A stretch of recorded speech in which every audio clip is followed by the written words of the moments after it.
जय हिंद साथियों, छठी से 10वीं तक की एनसीईआरटी साइंस की ये सेकंड वीडियो है।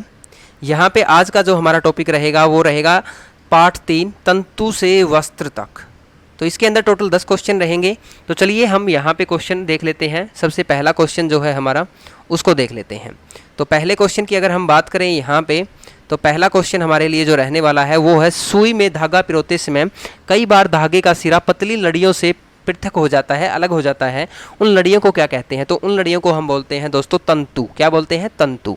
नेक्स्ट क्वेश्चन है, प्राकृतिक तंतुओं से कौन से वस्त्र नहीं बनाए जा सकते हैं? तो प्राकृतिक तंतुओं से जो है आप लोगों के नायलॉन के वस्त्र नहीं बनाए जा सकते दोस्तों, ठीक है, नायलॉन के। क्लियर है? नेक्स्ट क्वेश्चन देख लेते हैं।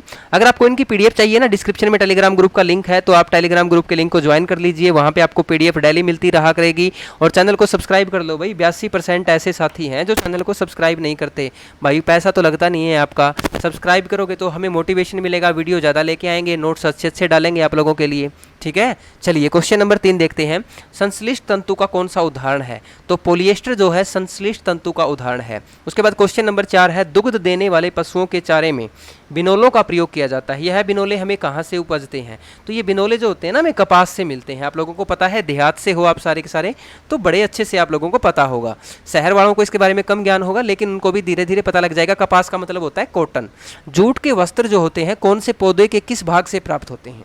तो जूट के अगर वस्त्र की बात करें तो वो पटसन से प्राप्त होते हैं, और ये तने के तंतु से होते हैं, ठीक है, तने के तंतु से प्राप्त होते हैं। उसके बाद नेक्स्ट क्वेश्चन है, सूती वस्त्र बनाने के लिए कौन सी फसल का प्रयोग होता है? तो सूती वस्त्र जो होता है बनाने के लिए, इसके लिए हमारी जो फसल रहती है वो रहती है कपास यानी कि कॉटन रहती है, ठीक है। नेक्स्ट क्वेश्चन है, रेशों से धागा या तागा कह सकते हो आप अपनी भाषा में, तागा या धागा बनाने की प्रक्रिया होती है। तो रेशों से धागा बनाने की प्रक्रिया जो होती है वो होती है भाई कताई। कताई का मतलब होता है काटना। जैसे पहले चरखा, महात्मा गांधी जो जी थे ना, महात्मा गांधी जी चरखा काटते थे, तो वो कताई का काम करते थे भाई। कौन सा काम करते थे वो? कताई का। क्लियर है? तो इस तरह से आप क्वेश्चन कर सकते हैं।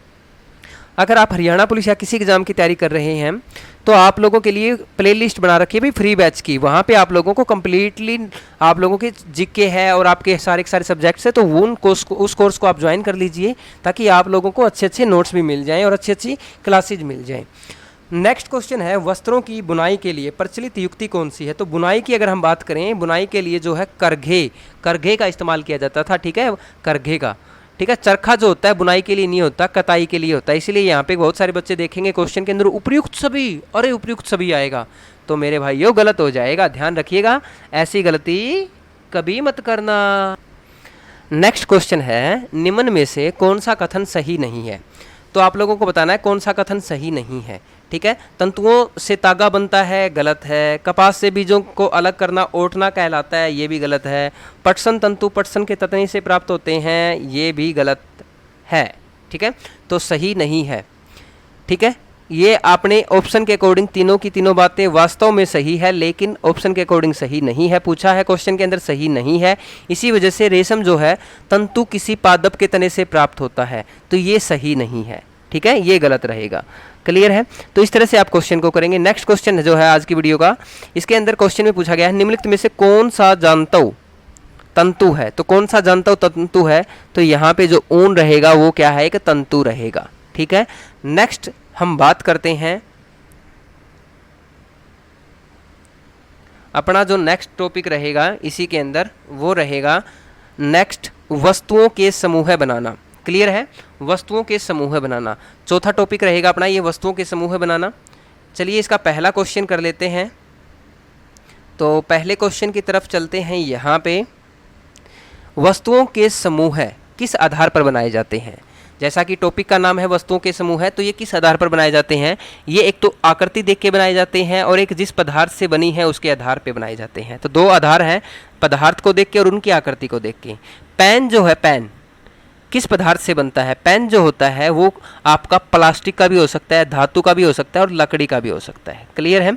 कागज़ से जो बनी वस्तुएं होती हैं कौन सी होती हैं? जो कागज़ से बनी वस्तुएं होती हैं वो पुस्तकें होती हैं, ठीक है, ना चप्पल होती है, ना मेज होती है, कुर्सी ना कुर्सी, आप लोगों को पता है।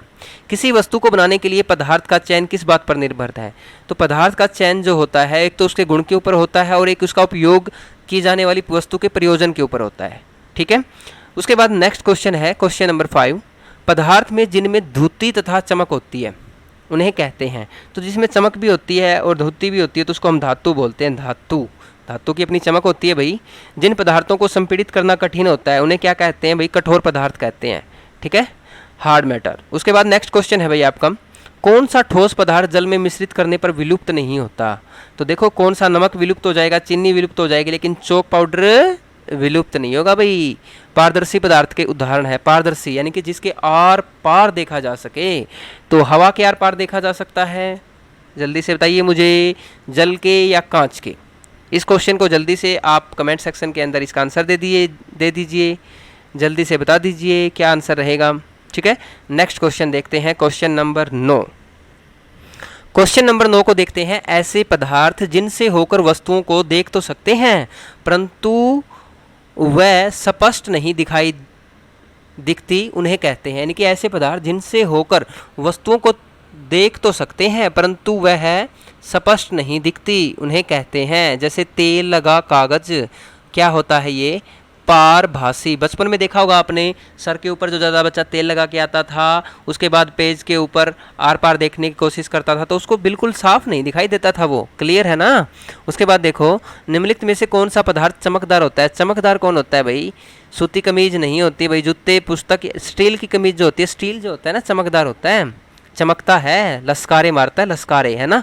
निम्नलिखित पदार्थों में से कौन सा पदार्थ मेल नहीं खाता? तो मेल क्या नहीं खाएगा भाई? कुर्सी, पलंग, अलमारी, ये सारे के सारे कौन यूज करेगा? बच्चा यूज करेगा।